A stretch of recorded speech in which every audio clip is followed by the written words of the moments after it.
శ్రీమాత్రే నమః. సెప్టెంబర్ మాసంలో కన్యారాశి వారికి కానీ చూసుకుంటే ఈ మాసంలో వీళ్ళకి కొన్ని అనుకూలమైన ఫలితాలు, కొద్దిగా ప్రతికూలమైన ఫలితాలు కూడా వీళ్ళకి కనబడుతున్నాయి. అయితే ఈ అనుకూలమైన ఫలితాల్లో కానీ చూసుకుంటే సంఘం ప్రకారం ఎవరైతే వ్యక్తులు అంటే సంఘానికి సంబంధించిన వ్యక్తులు లేదా మీ బంధువులు, స్నేహితుల ద్వారా కొంత సహాయ సహకారాలు పూర్తి స్థాయిలో పొందడం అనేది జరుగుతుంది.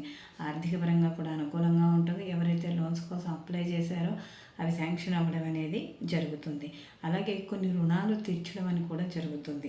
కొన్ని మీకు అనుకోకుండా కొన్ని లాభాలు రావడం, ఆర్థికపరమైన లేదా ఎవరో ఎప్పటి నుంచో కొంత డబ్బు ఇవ్వాల్సి వస్తే అది తిరిగి ఇవ్వడం, ఇలాంటివి మీకు జరగడం అనేది కలుగుతుంది. అలాగే కొన్ని అనుకోని సంఘటన అంటే ఏదైనా విలువైన వస్తువులు కొనడం లేదా వాహనాలు కొనడం ఇలాంటివి కూడా జరుగుతాయి.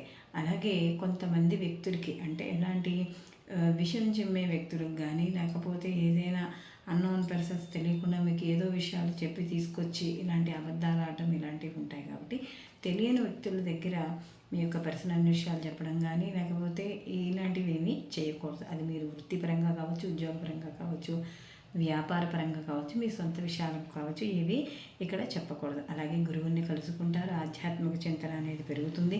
అలాగే ఇక్కడ తీర్థయాత్రలు చేయడం లేదా ఇక్కడ ఏదైనా గుడికి ప్రతిరోజు వెళ్ళడం లేదా గ్రంథ పారాయణ చేసుకోవడం అంటే ఆధ్యాత్మికమైన గ్రంథాలు కొనడం, వాటిని పారాయణ చేయడం అనేది జరుగుతుంది. అలాగే మీరు ఏ పని చేసినా కూడా చాలా పట్టుదలతో పూర్తి చేయడం అనేది జరుగుతుంది. ప్రభుత్వ రంగం అలాగే ప్రైవేట్ రంగాల్లో ఎవరైతే చేస్తున్నారో వాళ్ళు మీ చేసే ఒక కంపెనీ కావచ్చు, ఏదైనా ఆఫీస్ కావచ్చు, దాంట్లో మీ 100% కృషిని ఇవ్వడం అనేది జరుగుతుంది. సంతానపరంగా శుభవార్తలు వింటారు. సంతానానికి వివాహం కానీ లేదా ఉద్యోగానికి సంబంధించిన విషయాలు అనుకూలంగా ఉంటాయి. వాళ్ళ యొక్క పరీక్షలు ఏవైతే ఉన్నాయో అంటే వాళ్ళు ఏదైనా చదువుకుంటే ఆ చదువు విషయాల్లో కూడా శుభవార్తలు వినడం అనేది జరుగుతుంది. మొత్తం మీద ఈ రాశి వాళ్ళకి కాస్త ఆరోగ్య విషయాల్లో కాస్త కొద్దిగా చిన్న చిన్న అంటే మనకి కాలం ప్రకారం ఉండే మనకి వచ్చే ఇబ్బందులు ఉంటాయి కానీ పెద్దగా అనారోగ్య సమస్యలు అంటూ ఏమీ ఉండవు.